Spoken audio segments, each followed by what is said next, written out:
Hi guys, and welcome back to the Easter egg videos for Star Trek Lower Decks Season 1, this time Episode 2, Envoys. Before I say anything else, a big, massive thank you to Paul Sutherland, who put together just this incredible list of so many Easter eggs that have been put into this episode. This is one episode, and we have something like nearly 30 Easter eggs are sitting there in the one episode. Paul, fair play. I hope you got to sleep after this. I am Seán Ferrick for Trek Culture, and these are the Easter eggs for Lower Decks Episode 2, Envoys.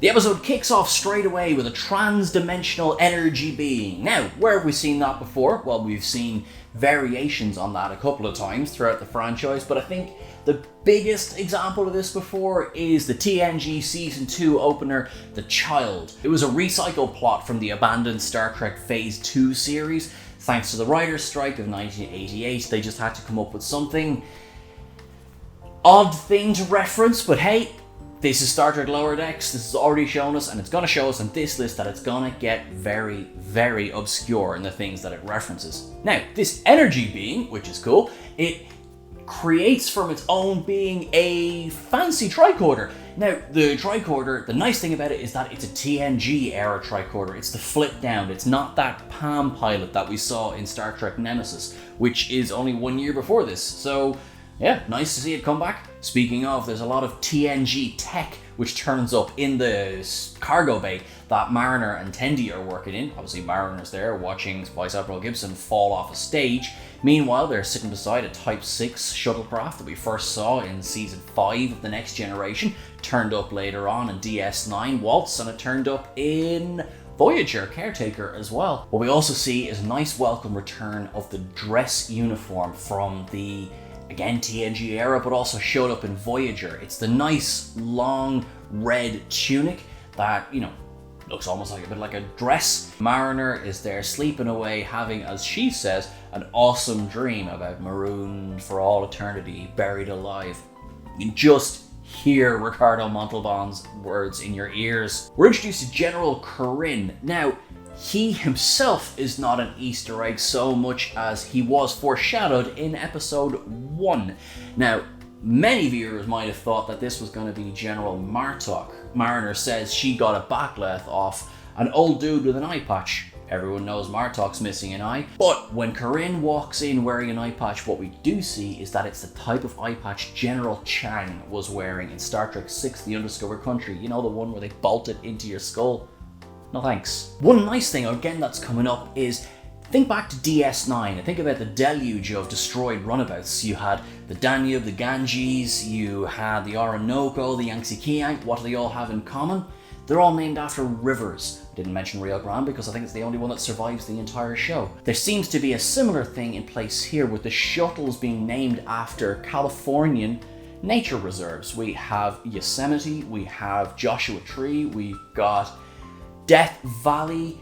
There's so many different ones, and even in this episode we have one that starts with Kings, which is probably Kings Canyon as well, located in California. There's a nice aerial overhead view of Telgana Forest station, which is, for anyone who remembers the wonderful pilot episode of TNG, it's definitely calling back to Farpoint Station and I suppose the Millennium Gate as well, which is very much designed after that.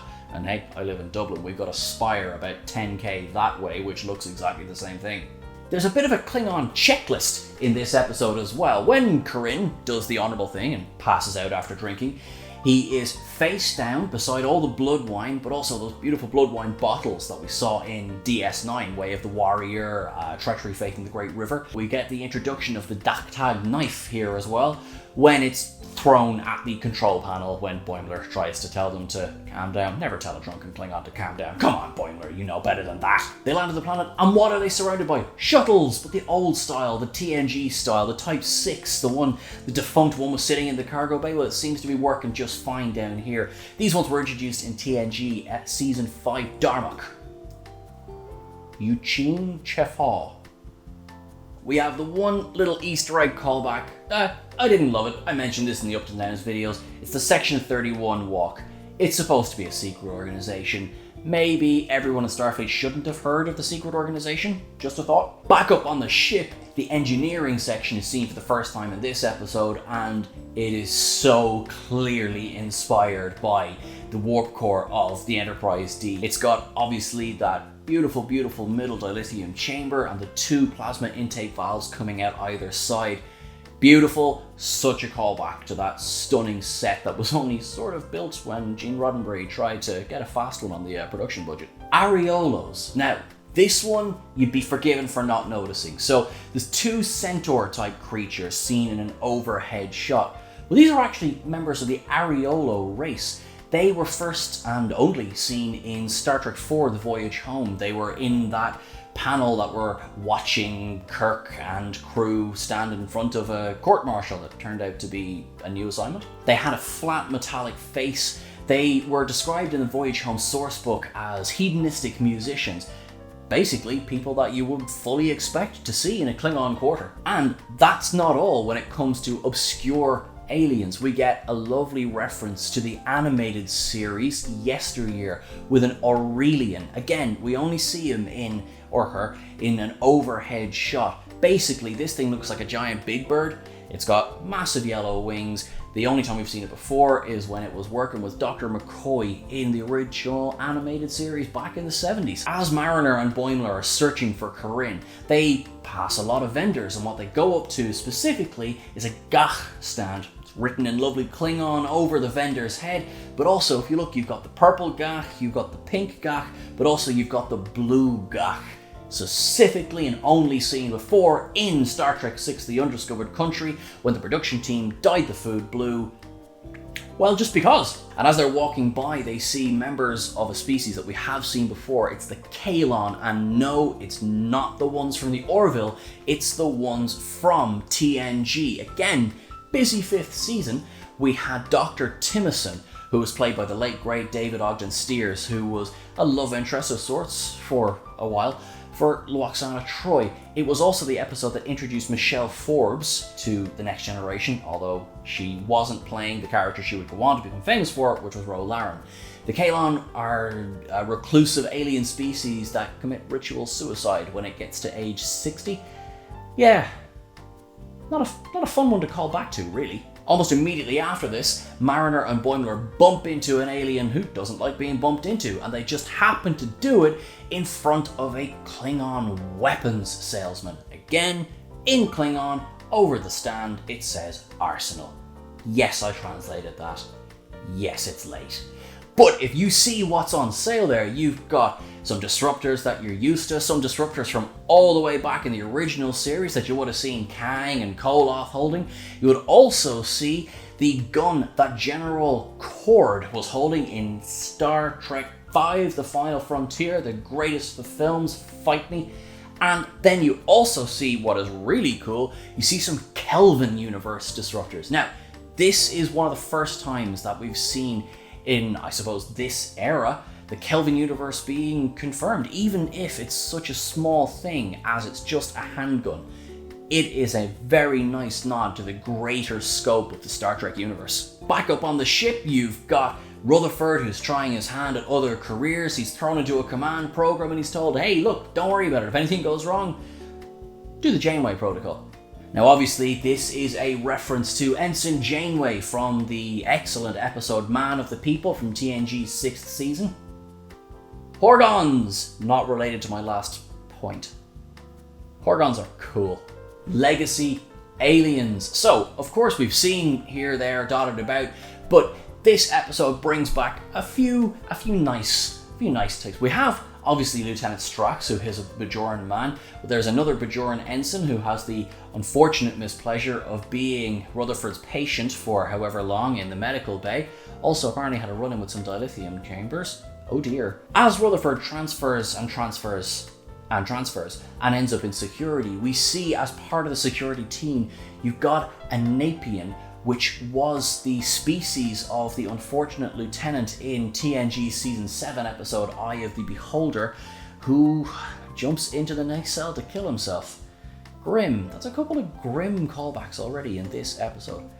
Anyway, there's a he in there as well, so that's cool. After Boimler and Mariner leave Little Chronos, they end up in Little Andoria, and you can see already in the design that there's a lot of callbacks to Shran's ships from Enterprise, specifically from Proving Ground, straight away, locking everything in together in a nice callback, and a little bit of continuity there. Very, very nice. And then we get, again, the animated series is welcomed back into this new, well, animated series when a Vendorian, only previously seen in the animated series episode The Survivor, is seen being threatened by a couple of Andorians and then escapes. Basically, these guys are giant octopi who can change shape. They have been banned from service in the Federation or the Romulan Empire because of the fact that they can change shape, and everyone's going to be a bit paranoid, really, aren't they? And you can kind of understand that. Might have only seen it once for a second. Lovely to see it anyway. What happens in any bar when drinking happens and Boimler walks in? Well, it erupts into a bar fight.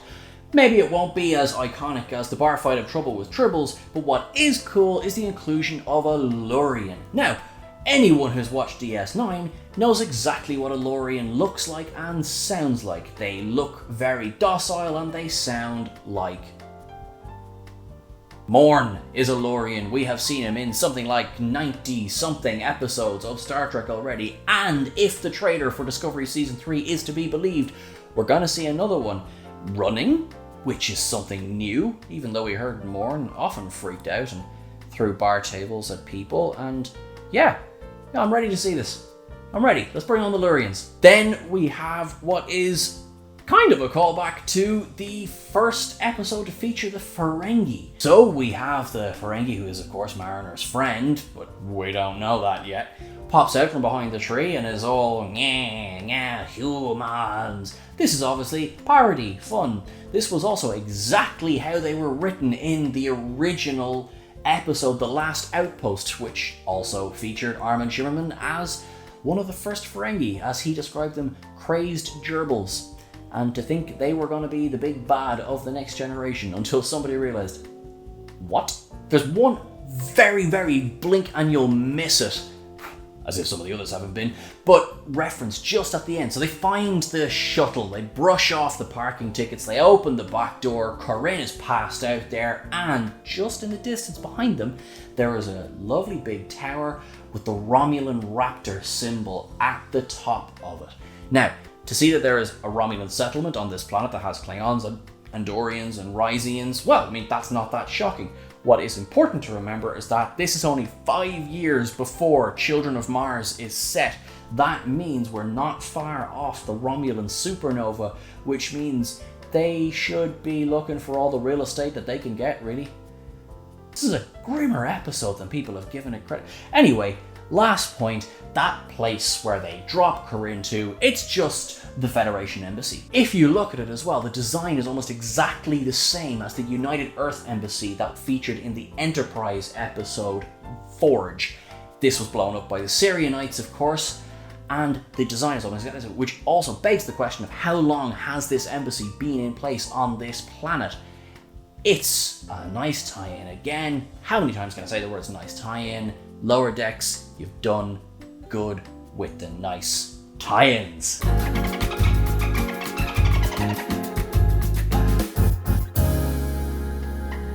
And that's just about everything then for this week so far. I'm sure there's probably some I might have missed. Please make sure to shout out in the comments if there is anything. In the meantime, however, again, massive thank you to Paul Sutherland. Thank you for taking the time to do this. Thank you for having far sharper eyes than I do. I have been Sean for Trek Culture. Please don't forget to like, share and subscribe this video. Please make sure to come back next Friday when there will be another Ups and Downs and another Easter eggs videos coming your way. Guys, you have been awesome. Thank you so much.